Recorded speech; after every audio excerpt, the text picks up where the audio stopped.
पुढचा प्रश्न या ठिकाणी दिसतोय क्वेश्चन नंबर 4 पहा. The denominator of a fraction is 4 more than twice its numerator. तर डिनॉमिनेटर म्हणजे छेद आणि न्यूमरेटर म्हणजे अंश. मग आता या ठिकाणी काय सांगितलेलं आहे आपल्याला की the denominator of a fraction is 4 more than twice its numerator. म्हणजे एका अपूर्णांकाचा जो छेद आहे डिनॉमिनेटर आहे तो किती आहे 4 more than twice its numerator. म्हणजे त्याच्या न्यूमरेटरची म्हणजे त्याच्या अंशाची दुप्पट केली आणि त्याच्यामध्ये 4 मिळवले तर तेवढा काय आहे तो अपूर्णांकाचा छेद आहे. ठीक आहे. अपूर्णांकाचा छेद या ठिकाणी 2 घटक दिसतात आपल्याला, अपूर्णांकाचा अंश आणि छेद. अंशाबद्दल आपल्याला काय करायचे, चल घ्यायचा आहे आणि छेदाबद्दल एक चल घ्यायचा आहे. आणि यात ज्या 2 कंडिशन दिलेल्या आहेत त्या 2 कंडिशनचे एक इक्वेशन तयार करायचे आहे. ठीक आहे. तर आपण काय करू, इक्वेशन तयार करू. पहा या ठिकाणी चौथा क्वेश्चन आपण घेतोय.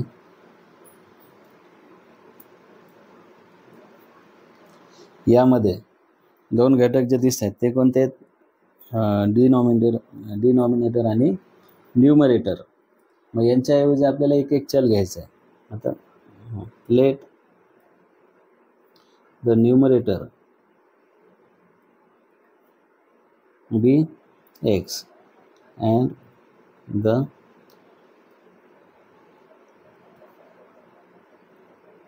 Denominator be Y.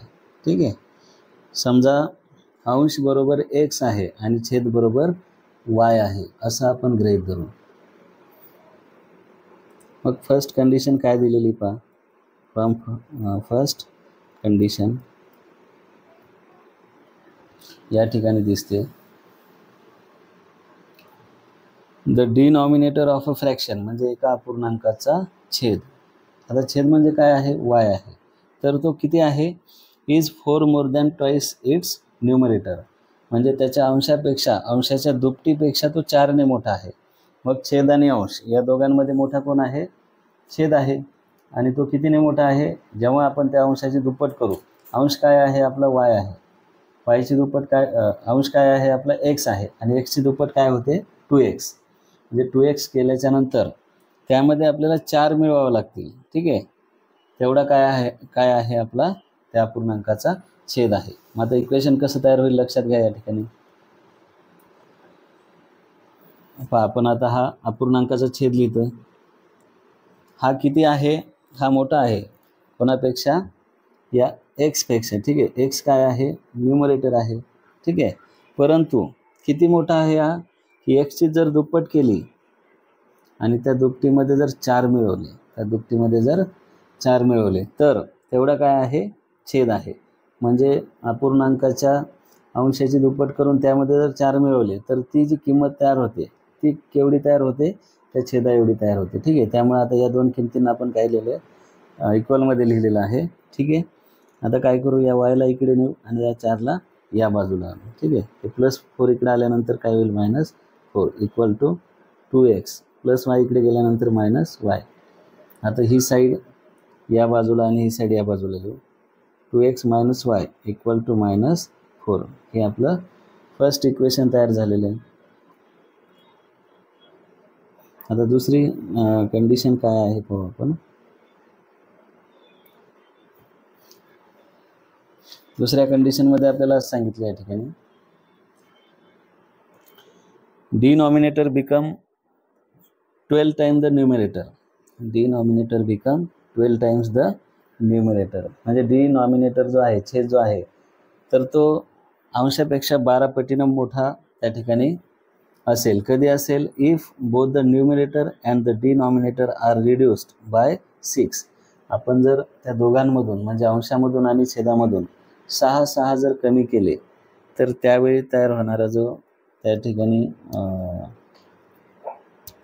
छेद आहे तर तो किती असेल, 12 पटीनं मोठा असेल कोणापेक्षा, अंशापेक्षा. ठीक आहे. मग यामध्ये बघा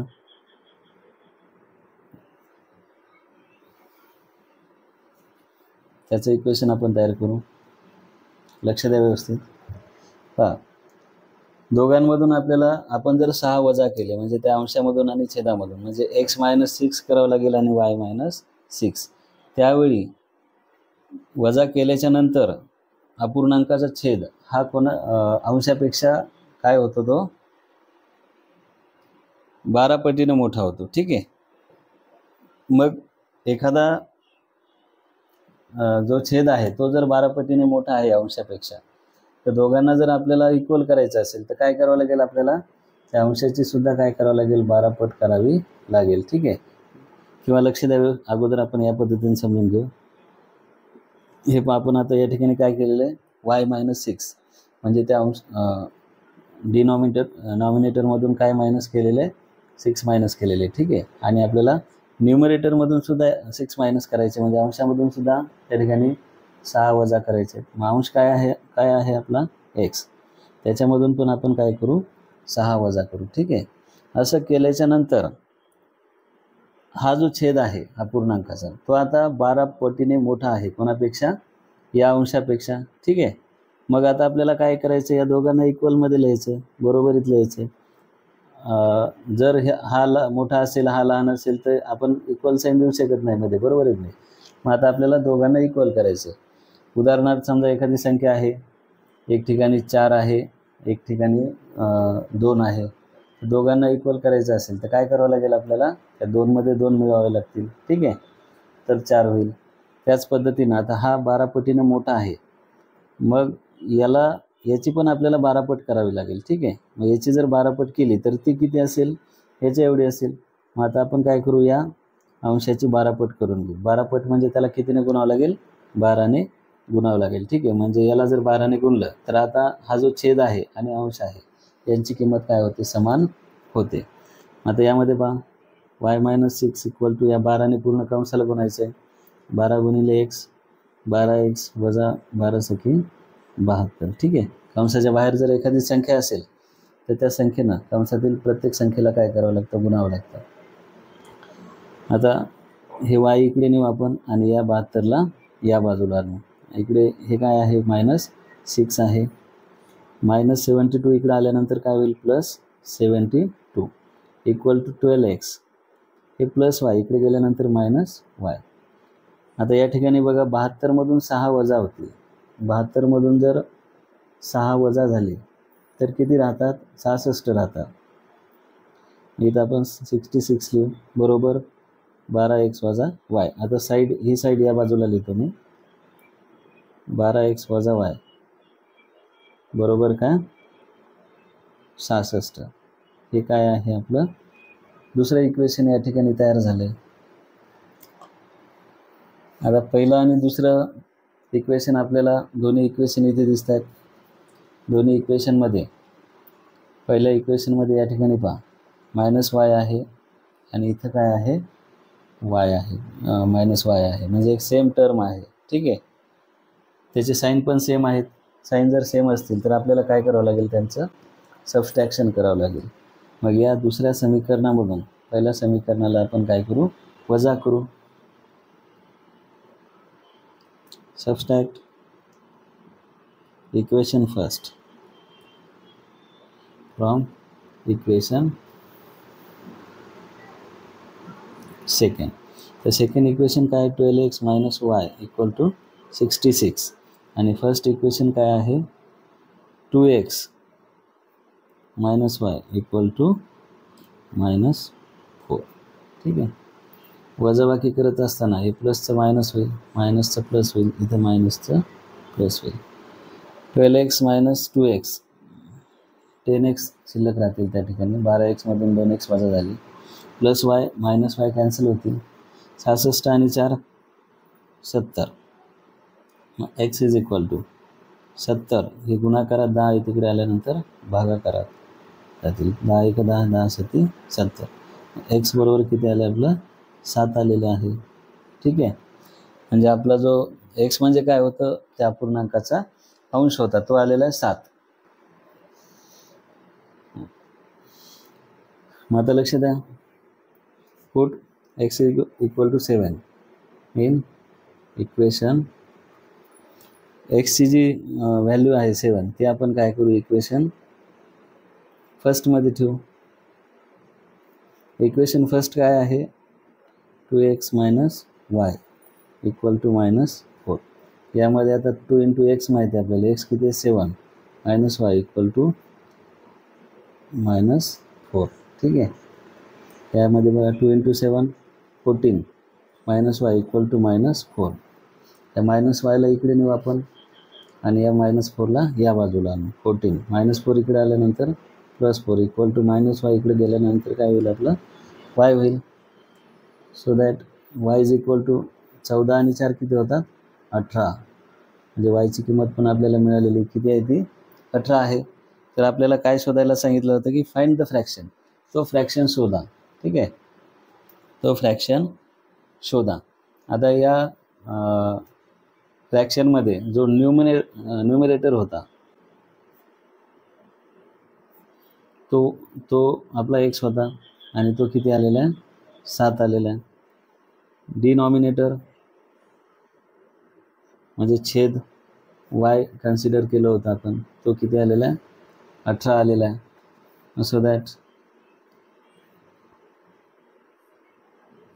द फ्रॅक्शन इज, म्हणजे तो अपूर्णांक जो आहे तो किती असणार आहे. आता अपूर्णांकामध्ये वरती आपण अंश लिहितो, अंश आपला x होता आणि छेदस्थानी काय लिहितो आपण छेद काय होता आपला y.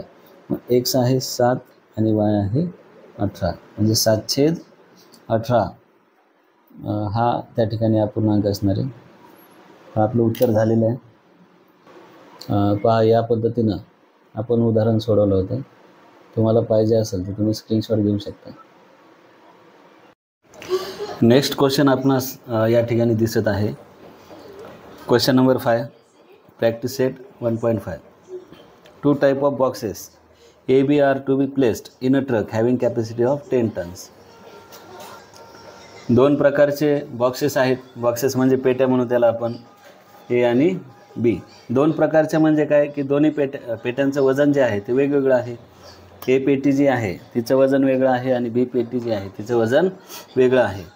त्या 2 प्रकारच्या पेट्या एका ट्रकमध्ये ठेवलेल्या आहेत. त्या ट्रकची जी कॅपॅसिटी आहे ती 10 टन आहे. लोडिंग कॅपॅसिटी म्हणजे त्या ठिकाणी त्या ट्रकमध्ये 10 टनपर्यंत वजन मावू शकतं. ठीक आहे. 10 टन म्हणजे किती किलो, 1 टन म्हणजे 1000 किलो, 10 टन म्हणजे 10,000 किलो. ठीक आहे. When 150 boxes of type A and 100 boxes of type B are loaded in the truck. जेव्हा आपण टाईप Aचे 150 बॉक्स आणि टाईप Bचे 100 बॉक्स त्या ट्रकमध्ये लोड करतो, इट वेट्स 10 टन्स. तेव्हा त्या दोघांचं मिळून वजन जे आहे ते किती होतं 10 टन होतं, 10 टन होतं. But when 260 boxes of type A are loaded in the truck. जेव्हा आपण 260 बॉक्सेस टाईप Aचे त्या ट्रकमध्ये लोड करतो, it can still accommodate 40 boxes of type B so that it is फुली लोडेड. तर त्या ट्रकला पूर्ण क्षमतेने भरण्यासाठी B प्रकारचे 40 बॉक्सेस लागतात. A प्रकारच्या 260 पेट्या ज्यावेळेस लोड केल्या जातात त्यावेळेस ट्रकची क्षमता पूर्ण होण्यासाठी म्हणजे 10 टन होण्यासाठी वजन B प्रकारच्या किती पेट्या लागतील 40 लागतील. Find the weight of each type of box. तर आपल्याला काय करायचं आहे, प्रत्येक प्रकारच्या पेटीचं वजन काढायचं आहे. ठीक आहे.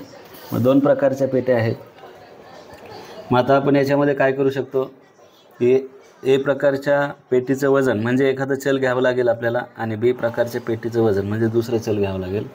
त्यावरून ज्या 2 कंडिशन दिलेल्या आहेत त्याचे 2 इक्वेशन तयार करावे लागतील आणि आपल्याला ते सोडून त्या ठिकाणी ते वजन किती आहे प्रत्येक पेटीचं प्रकारच्या ते आपल्याला काढावं लागेल. ठीक आहे.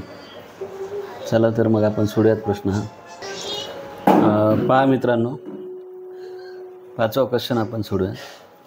काय करायचं आहे आपल्याला की जे 2 वेट आहेत त्या 2 वेटसाठी 2 व्हेरिएबल या ठिकाणी घ्यायचे आपल्याला. आता आपण काय लिहू शकतो या ठिकाणी पहा, लेट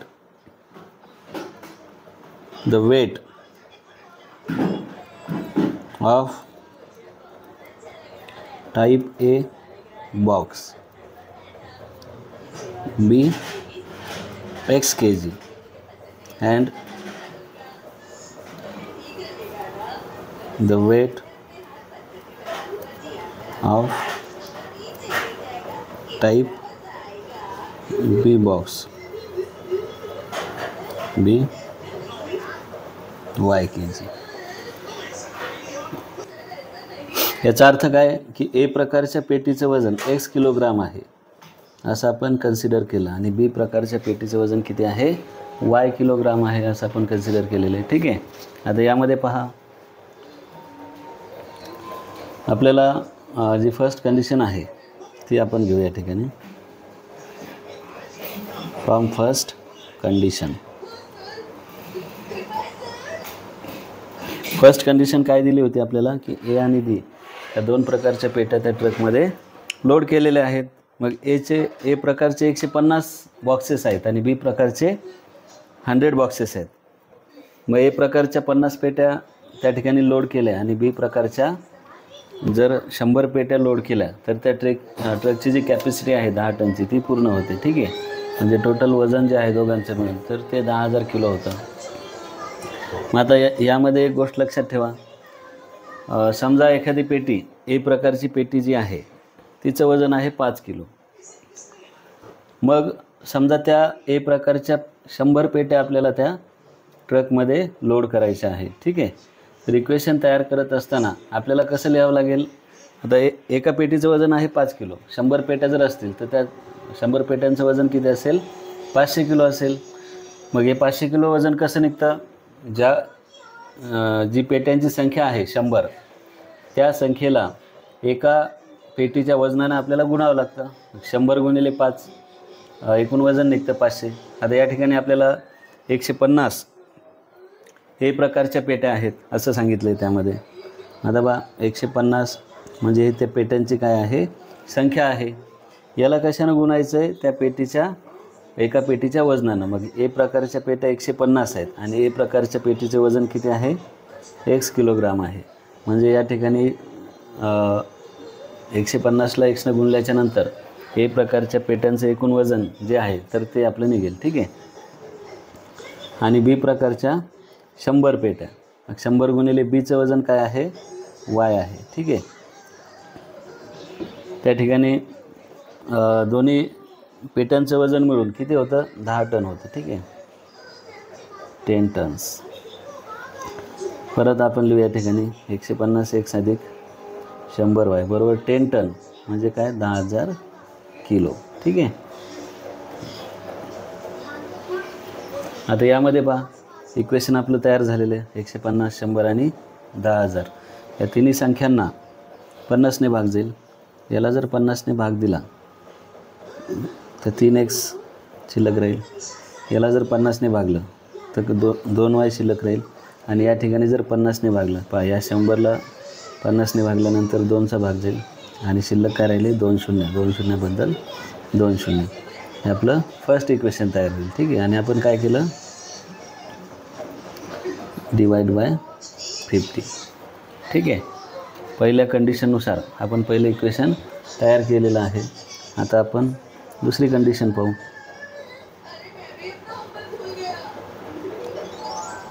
फ्रॉम सेकंड कंडिशन. ठीक आहे. सेकंड कंडिशन काय सांगितलेली आपल्याला की जेव्हा आपण 260 पेट्या ए प्रकारच्या लोड करू तेव्हा बी प्रकारच्या किती पेट्या लागतात 40 लागतात ती ट्रक फुली लोड होण्यासाठी. ठीक आहे. मग 260 ए प्रकारच्या पेट्या आहेत. ठीक आहे. म्हणजे एक प्रकारच्या पेटीचं वजन किती आहे x आहे आणि बी प्रकारचे किती कमी पडतील मग 40 आणि बीचं वजन किती आहे y. तेव्हा ती जी 10 टनची कॅपॅसिटी आहे म्हणजे 10,000 किलोची जी कॅपॅसिटी आहे ती काय होईल कंप्लीट होईल. मग आता या तिघांना भाग कशानं जाईल बघू आपण. 10ने पण जातो. 10ने दिल्यानंतर परत एकदा 10ने द्यावं लागेल. त्यामुळे आपण काय करू डायरेक्टली 20ने भाग देऊ. याला जर 20ने भाग दिला 26ला 260ला तर त्या ठिकाणी 13 उत्तर येईल. 13x अधिक 40ला जर 20ने दिला तर 2y आणि याला जर 20ने दिला तर या 100ला 5चा भाग जाईल आणि या 2 शून्याबद्दल 2 शून्य. ठीक आहे. हे आपलं दुसरं इक्वेशन आहे. आणि आपण काय केलं डिवाइड बाय 20 20ने डिवाईड केलेलं आहे. तर या पद्धतीनं आपले 2 इक्वेशन मिळालेले आपल्याला. यामध्ये पहा दोन्ही इक्वेशनमध्ये एक टर्म जे आहे ते सेम आहे 2y आणि या ठिकाणी सुद्धा काय दिसतंय 2y. यांचे साईनसुद्धा सेम आहे. तर आपल्याला काय करायचं आहे की यांचे साईन डिफरंट करायचे. यासाठी काय करावं लागेल, सबस्ट्रॅक्शन करावं लागेल. साईन जर सेम असतील तर आपण काय करतो, सबस्ट्रॅक्शन करतो. सबस्ट्रॅक्ट इक्वेशन कुठलं सबस्ट्रॅक्ट करायचं आहे, कुठलं समीकरण वजा करायचं आहे, 1 नंबरचं, कारण केची किंमत कशी आहे, लहान आहे कोणापेक्षा, याच्यापेक्षा. Subtract equation first from equation second. मग इक्वेशन सेकंड आपण लिहून घेऊ आणि इक्वेशन फर्स्ट याच्या खाली लिहू आपण. आणि या दोघांची वजाबाकी करू. आता यामध्ये बघा वजाबाकी करताना चिन्ह बदलतील. हे अधिकचं वजा होईल, अधिकचं वजा होईल, अधिकचं या ठिकाणी वजा होईल. अधिक 2y वजा 2y कॅन्सल झाले. 13x मधून 3x वजा झाले, काय राहतात शिल्लक 10x. 500 मधून 200 वजा झाले, 300 शिल्लक राहतील. ठीक आहे. मग या ठिकाणी बघा या 10ला इकडे नेऊ आपण. x बरोबर 300 भागिले 10.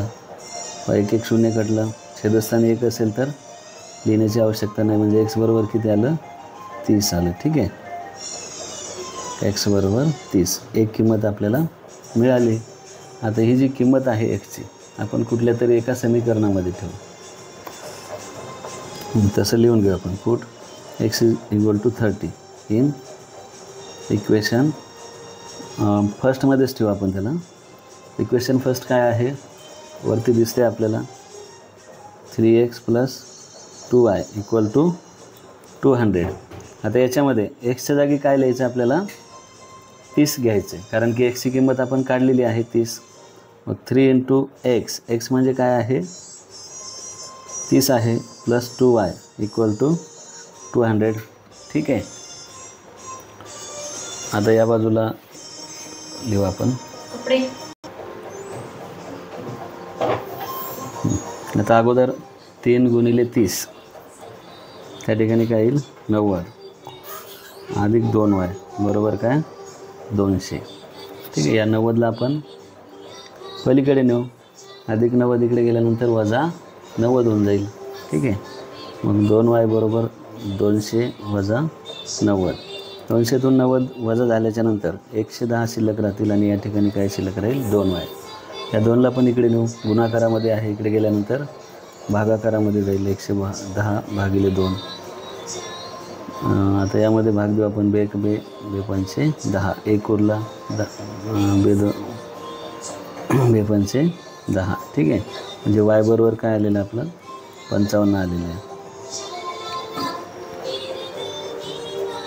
xची किंमत 30 आली होती, yची किंमत किती आलेली आहे 55 आलेली आहे. आणि आपल्याला हेच काढायचं होतं की दोन्ही पेट्यांचं वजन काढायचं होतं. x म्हणजे काय होतं A प्रकारच्या पेटीचं वजन आणि y म्हणजे काय होतं B प्रकारच्या पेटीचं वजन. त्या प्रकारे आपण या ठिकाणी लिहून घेऊ. Weight of A type box, weight of A type box = x होता. ठीक आहे.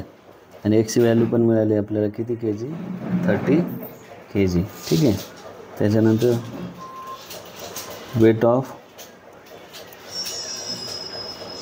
B type box, B type बॉक्सचं वेट किती कन्सिडर केलं होतं आपण y kg. ठीक आहे. आणि y ची व्हॅल्यू काय आलेली आपली 55 kg. या पद्धतीनं हा प्रश्न सोडवता येतो मित्रांनो. या ठिकाणी पाहू शकता अशा पद्धतीनं आपण तो पूर्ण प्रश्न सोडवलेला आहे. तुम्हाला हवं असेल तर त्याचा स्क्रीनशॉट काढून घेऊ शकता. पहा मित्रांनो, आपला या चॅप्टरमधील शेवटचा जो क्वेश्चन आहे तो आपल्याला या ठिकाणी दिसतोय. Out of 1900 kilometre we shall travel some distance by bus, some by aeroplane. काय टोटल 1900 किलोमीटर अंतर आहे. त्या अंतरापैकी काही अंतर विशालने बसने पार केलेलं आहे आणि काही अंतर जे आहे तर ते एरोप्लेनने म्हणजे विमानाने त्याने कापलेलं आहे. ठीक आहे. Bus travels with average speed 60 km/h. बसची ॲव्हरेज स्पीड जी आहे ती 60 km/h होती. त्या स्पीडने बसने प्रवास केलेला आहे त्याने. And the average speed of aeroplane is 700 km/h. आणि एरोप्लेन जे आहे त्याची जी ॲव्हरेज स्पीड होती, सरासरी वेग होता, तो 700 km/h होता. It takes 5 hours to complete the journey. त्याला ती पूर्ण जर्नी प्रवास पूर्ण करण्यासाठी टोटल वेळ जो लागलेला आहे तो किती आहे? 5 तास आहे. Find the distance Vishal travelled by bus. तर आपल्याला काय शोधायचं आहे की विशालने बसने प्रवास किती केलेला आहे, म्हणजे त्याचं जे डिस्टन्स आहे बसने प्रवास केलेलं अंतर ते आपल्याला यामध्ये शोधायचं आहे. ठीक आहे. ते चला लक्ष द्या मित्रांनो, थोडासा कॉम्प्लिकेटेड प्रश्न आहे त्यामुळे व्यवस्थित लक्ष द्या. सुरुवातीला या क्वेश्चनमध्ये ज्या काही आपल्याला जी काही माहिती दिलेली आहे ती आपण लिहून घेऊ. आपल्याला माहिती आहे स्पीडचा जो फॉर्म्युला आहे, speed is equal to distance upon time आहे. ठीक आहे. तो आपल्याला नंतर उपयोगाला येणार आहे, त्यामुळे अगोदर आपण लिहून घेतला. ठीक आहे. आता यामध्ये बसची ॲव्हरेज स्पीड सांगितलेली आहे आपल्याला 60 km/h.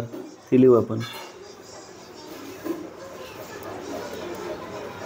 Average speed of bus equal to 60 km/h. म्हणजे बसचा सरासरी वेग 60 km/h आहे. ठीक आहे. आणि त्या ठिकाणी बसला जो टाईम आहे 60 km/h या वेगाने काय केलेलं आहे, त्या बसने प्रवास केलेला आहे. तर एकूण प्रवास किती केलेला आहे हे माहिती नाही आपल्याला, आणि त्यासाठी वेळ किती लागलेला आहे हे सुद्धा माहिती नाही. तर आपण काय करू की या स्पीडने 60 km/h या स्पीडने बसला प्रवास करण्यासाठी एवढे एक तास लागले. किती तास लागले? एक तास लागले. मग आता बा let the time taken by bus be x hours. एक चल घेतलेले आपण की बसला लागलेला वेळ, एकूण प्रवासासाठी बसला लागलेला वेळ किती आहे? एक्स तास आहे. ठीक आहे. तर आपल्याला शेवटी एक्सचंच आन्सर काढायचं आहे फक्त यामध्ये. त्यानंतर अजून ॲव्हरेज स्पीड दिसते आपल्याला या ठिकाणी.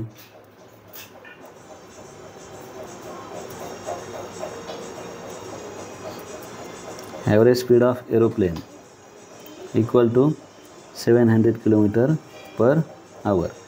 आणि याला जो वेळ लागलेला आहे, let the time taken by aeroplane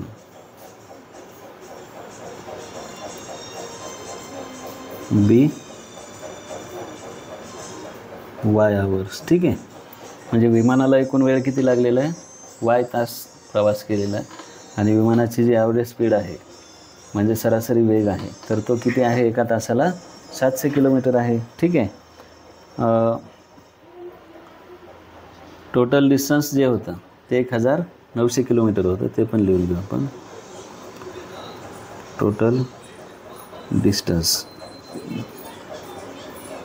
1900 km. ठीक आहे. यावरून पहा पहिली कंडिशन घेऊ. फ्रॉम फर्स्ट कंडिशन पहिली जी कंडिशन आहे काय आहे पहा. विशालने काही प्रवास बसने केलेला आहे आणि काही प्रवास एरोप्लेनने केलेला आहे, आणि दोघांनी मिळून 1900 km अंतर कापलेलं आहे. ठीक आहे. आता बसची स्पीड माहिती आहे आपल्याला प्रति तास 60 km. ठीक आहे. परंतु किती तास त्या बसने प्रवास केला हे माहिती नाही. समजा बसने 2 तास प्रवास केलेला असेल तर काय करावं लागेल आपल्याला? एकूण प्रवास किती होईल त्या बसचा? 120 km होईल, कारण की एका तासाला बस किती किलोमीटर जाते? 60 km जाते. ठीक आहे. मग हा जो एकूण जे अंतर आहे बसने कापलेलं ते कसं काढलं आपण की त्याची जी ॲव्हरेज स्पीड आहे ती घ्यायची 60 आणि गुणिले एकूण प्रवास किती तास केलेला आहे ती संख्या जर घेतली तर आपण त्या बसनं कापलेलं अंतर काढू शकतो. ठीक आहे. आता या ठिकाणी बघा बसची जी ॲव्हरेज स्पीड आहे ती 60 आहे आणि बसने x तास प्रवास केलेला आहे, ठीक आहे. त्यानंतर एरोप्लेनची जी स्पीड आहे ती 700 किलोमीटर प्रति तास आहे आणि एरोप्लेनने किती तास प्रवास केलेला आहे असं आपण गृहीत धरले y तास, ठीक आहे. त्यामुळे या ठिकाणी काय घेतलं आपण y घेतला आणि दोघांनी मिळून जे अंतर कापलेले ते किती आहे 1900 किलोमीटर. आता यामध्ये बघा या तिघांना पण भाग जाऊ शकतो. सुरुवातीला 10ने भाग देऊ आपण. याला जर 10ने भाग दिला 6x होईल, याला जर 10ने भाग दिला तर काय होईल 70y आणि इथं काय होईल 190 होईल, ठीक आहे. इथे लिहू आपण डिवाइड बाय 10. आता आपल्याला या ठिकाणी दिसतंय ह्या 6ला 2ने भाग जाऊ शकतो, याला जाईल आणि याला सुद्धा जाईल. परत एकदा भाग देऊ आपण. याला जर 2ने भाग दिला तर 3x शिल्लक राहील. 70ला जर 2ने भाग दिला तर 70चे निम्म काय 35 आणि 190ला जर 2ने भाग दिला तर 190च्या निम्मी संख्या मिळेल आपल्याला, तर ती किती आहे 95, ठीक आहे. तर हे काय आहे आपलं फर्स्ट इक्वेशन आणि आपण काय केलं डिवाइड बाय 2, 2ने डिवाइड केलेलं आहे. बघा आपल्याला फर्स्ट इक्वेशन आपलं मिळालेलं आहे, ठीक आहे. ते काय आहे 3x + 35y = 95. नंतर यामध्ये लिहिलेलं आहे it takes 5 hours to complete the journey. ते लिहून घेऊ आपण.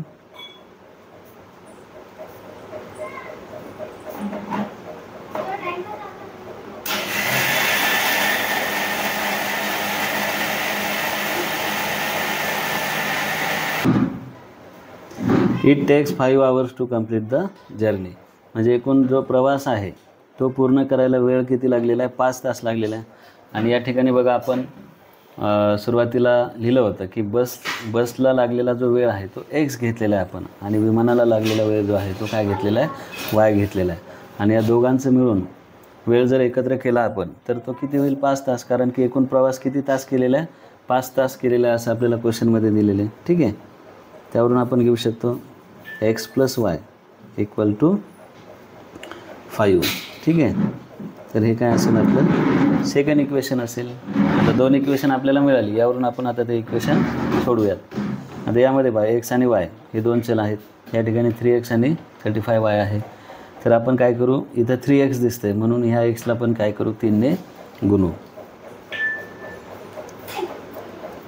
Multiply equation second by 3. 3ने मल्टिप्लाय केल्याच्या नंतर 3x + 3y = 5ला 3ने गुणल्यानंतर किती येईल 15.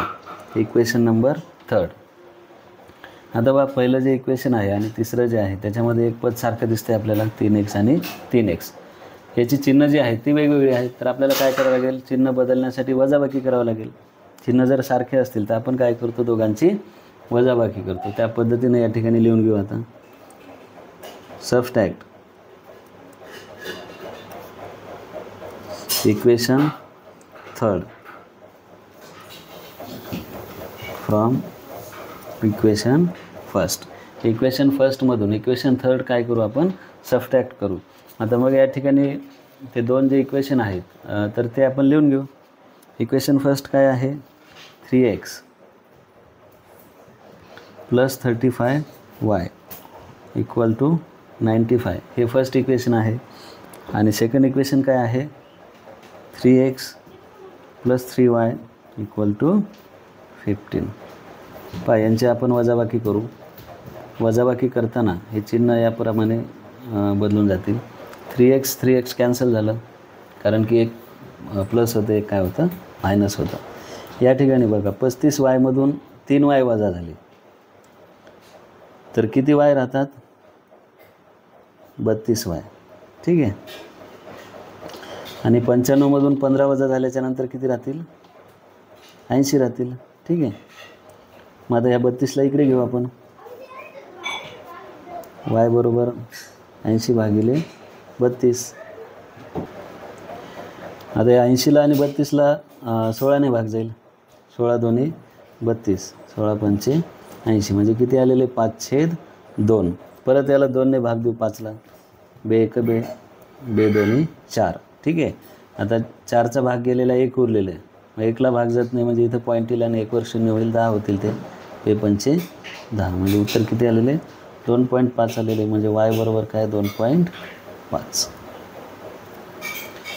वाय म्हणजे आपण काय गृहीत धरलं होतं या ठिकाणी की विमानाला लागलेला वेळ तो आलेला आहे. आपल्याला काय करायचं आहे त्या ठिकाणी बसने किती अंतर कापले हे काढायचे. त्यामुळे आता आपल्याला एक्सची किंमत काढावी लागेल. आता put y is equal to 2.5 in equation. याला आपण काय करू इक्वेशन सेकंडमध्ये ठेवू, कारण की सर्वात छोटं जे आहे तर तेच दिसतं आपल्याला. x + y = 5 हे इक्वेशन होतं. याच्यामध्ये काय करू आपण yची किंमत ठेवू. x + y किती आहे 2.5 = 5. x इज इक्वल टू 5 या प्लस 2.5ला इकडे गेल्यानंतर -2.5 होईल. ठीक आहे. यामध्ये मग x इज इक्वल टू काय होईल 5 मधून 2.5 वजा झाली, काय शिल्लक राहतील 2.5. xची पण व्हॅल्यू आपल्याला मिळालेली. ठीक आहे. परंतु हे आपलं उत्तर नाही मित्रांनो, लक्षात घ्या. x म्हणजे आपण काय गृहीत धरलं होतं की बसला लागलेला वेळ हा x तास आहे. म्हणजे 2.5 तास बसने प्रवास केलेला. एका तासाला बस किती जाते 60 किलोमीटर जाते. मग आता 2.5 तास प्रवास केलेला आहे बसनं, तर बसने केलेला एकूण प्रवास आपल्याला काढायचा आहे. ठीक आहे. आपण असंही तोंडी काढू शकतो. आता एका तासाला 60 किलोमीटर, 2 तासाला 120 किलोमीटर आणि वरच्या अर्ध्या तासाला 30 किलोमीटर म्हणजे 150 किलोमीटर बसने केलेला प्रवास असेल. तर तो कसा काढायचा आपण या ठिकाणी बघू. ठीक आहे. आता डिस्टन्स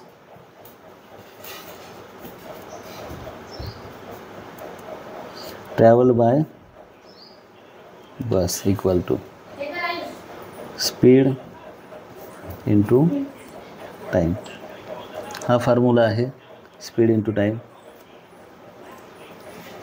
यामध्ये बसची ॲव्हरेज स्पीड जी होती तर ती 60 km/h होती आणि टाईम किती लागलेला बसला 2.5 आवर्स. ठीक आहे. मग 2.5 × 60 यांचा जर गुणाकार केला तर तो किती येईल 150 येईल. ठीक आहे. आणि 150 हे काय आहे किलोमीटर आहे, कारण की आपण टोटल जो बसने प्रवास केलेला होता तो आपल्याला या ठिकाणी विचारलेला होता.